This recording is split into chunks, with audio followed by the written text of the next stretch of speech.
دیکھو مجھے پتا ہے کہ ماحول بہت برا ہے, بس میں 2-3 جملوں میں اپنی بات کو سمیٹ رہا ہوں. اس زمانے میں برائیوں کی لت پڑ جاتی ہے لوگوں, انٹرنیٹ پر فحش فلمیں دیکھنے کی عادت پڑ گئی ہے بعض لوگوں کو. یہ 2 قسم کے لوگ ہوتے ہیں, ایک وہ جو دیکھ رہے ہیں مزے اڑا رہے ہیں, جو کیا کر رہے ہیں یار لائف کو انجوائے کرو, زنا بھی کر رہے ہیں مزے اڑا رہے ہیں, اور پتہ نہیں کیا کیا الٹے سیدھے کام ہو رہے ہیں, مزے اڑا رہے ہیں. ایک وہ ہیں جو یہ کر تو رہے ہیں لیکن ساتھ ساتھ خدا سے ڈر بھی رہے ہیں. سمجھ میں آ رہی ہے بات کہ نہیں آ رہی کہ یار میں یہ غلط کر رہا ہوں. مجھے معلوم ہے بہت لڑکے فحش فلمیں دیکھتے ہیں پھر آ کے روتے ہیں کہ یار مفتی صاحب ہم چاہتے ہیں عادت چھوٹ جائے مگر چھوٹ نہیں رہی ہے. ہمیں پتہ ہے یہ غلط کام ہے, زنا غلط کام ہے, ہم چاہتے ہیں عادت چھوٹ جائے, چھوٹ نہیں رہی ہے.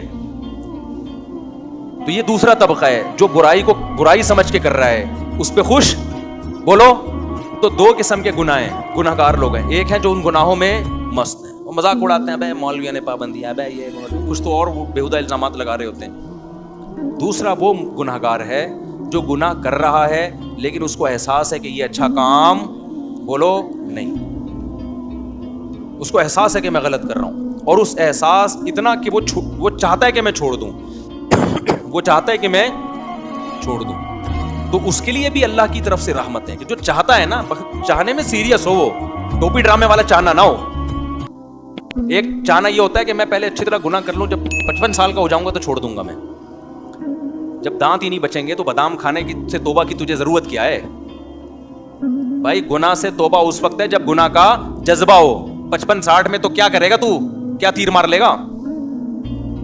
تو یہ جو گناہ کی ہماری قسم ہے نا کہ چاہتا ہے مگر پھر بھی ہو رہا ہے, اگر یہ چاہتا ہے تو دیکھو اس کو چھوڑنے کے کچھ نسخے ہیں, وہ نسخے اختیار کرنے پڑیں گے. اگر کر رہے ہو اس کا مطلب واقعی چاہتے ہو.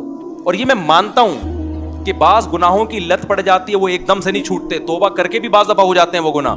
لیکن جو اولو العزم لوگ ہیں نا وہ ایک دفعہ توبہ کرتے ہیں اور ایسا اپنی زندگی سے اس کو نکالتے ہیں کہ دوبارہ اس کی طرف کبھی نہیں لوٹ. ایسے مضبوط لوگ بھی ہیں لیکن ایسے بھی بیکار لوگ بھی ہیں.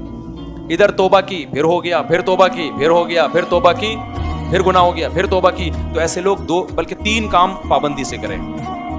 3 کام جو چاہتے ہیں, جو نہیں چاہتے ان کا تو اللہ میاں نے بتا دیا کہ تمہارا تو بیڑا غرق ہونے والا ہے. لیکن جو چاہتے ہیں نا انہوں نے 3 کام کرنے ہیں. یہ 3 کام کریں گے تو یہ اس کی علامت ہے کہ واقعی یہ چاہتے ہیں. ایسے ہی بعض گناہ ایسے ہیں جن کی باڈی کو عادت پڑ جاتی ہے. ہینڈ پریکٹس ہو گیا, انٹرنیٹ پر فحش فلمیں دیکھنا, شراب, زنا, اس کی عادت کس کو پڑ جاتی ہے؟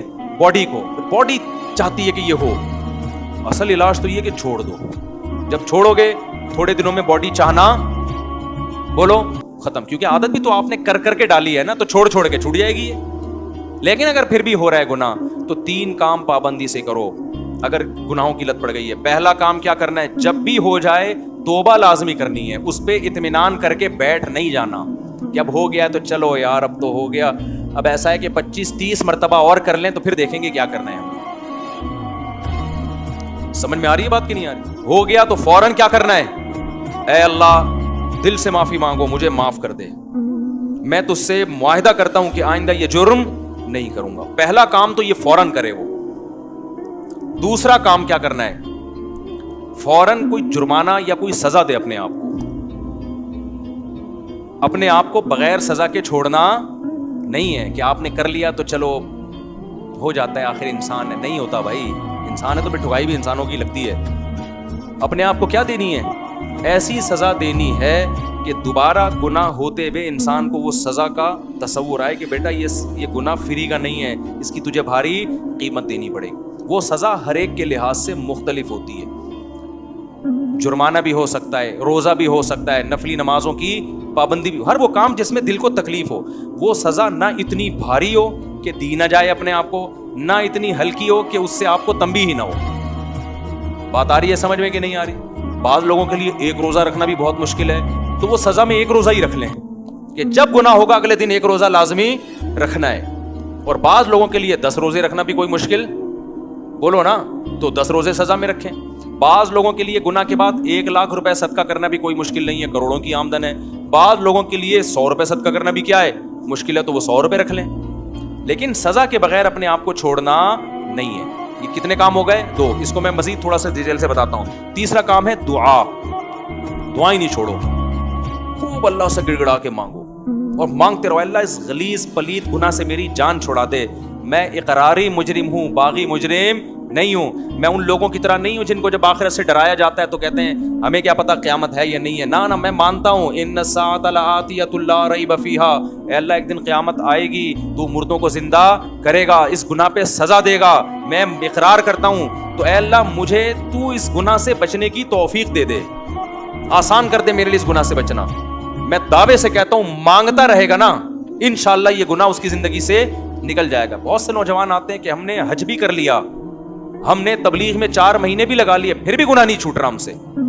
تو بھائی آپ کوشش میں لگے رہو گے, آہستہ آہستہ انشاءاللہ چھوٹ جائے. اگر کوشش نہیں کی نا, اس یہ 3 طریقے نہیں اختیار کیے, تو اس کا پتہ ہے نقصان کیا ہوگا.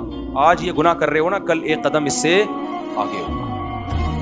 یہ نہ سمجھو کہ آج یہ گناہ ہو رہا ہے تو یہاں یہ جو گورے ہومو سیکچولیٹی کو پھیلا رہے ہیں نا, کیوں زنا کر چکے ہیں یہ, اب آگے کی طرف جا رہے ہیں یہ, اور کل ان میں محرم سے زنا بھی پروموٹ کریں گے یہ, بہنوں سے. اور اللہ بچائے ایسے الفاظ لیتے ہوئے بھی ہمیں خدا کا سے ڈر لگتا ہے. یہ محرم رشتوں سے بھی زنا کو لیگل کریں گے کل, کیونکہ ان کے یہاں توبہ نہیں ہے. تو توبہ جب نہیں ہے تو ہر آنے والا دن برائی میں ایک اسٹیپ آگے ہوگا. تو یہ 3 کام جو گناہ کے عادی ہیں کریں گے کہ نہیں کریں گے, اس کا فائدہ کیا ہوگا. لوگ کہتے ہیں یار ہم تو توبہ بھی کرتے ہیں اور صدقہ بھی کر رہے ہیں, سزا بھی دے رہے ہیں, پھر بھی نہیں چھوٹ رہا. میں ان سے کہتا ہوں 2 کام تو ہو رہے ہیں نا. نمبر 1, اس سے زیادہ آگے کی طرف نہیں جا رہے ہیں. اگر یہ کام نہ کر رہے ہوتے تو پھر آگے جاتے, آگے تو اسٹاپ ہو گیا نا, اسی پہ بریک لگ گئی ہے. ایک فائدہ یہ ہوا. نمبر 2, دوسرا فائدہ یہ ہوا کہ اس گناہ کی وجہ سے جہاں برائیوں کے پلڑے میں برائی آئی ہے, تو وہ جو سزا کے طور پر صدقہ کر رہے ہو یا روزہ رکھ رہے ہو, تو ایک پلڑے میں نیکی بھی تو آ گئی نا.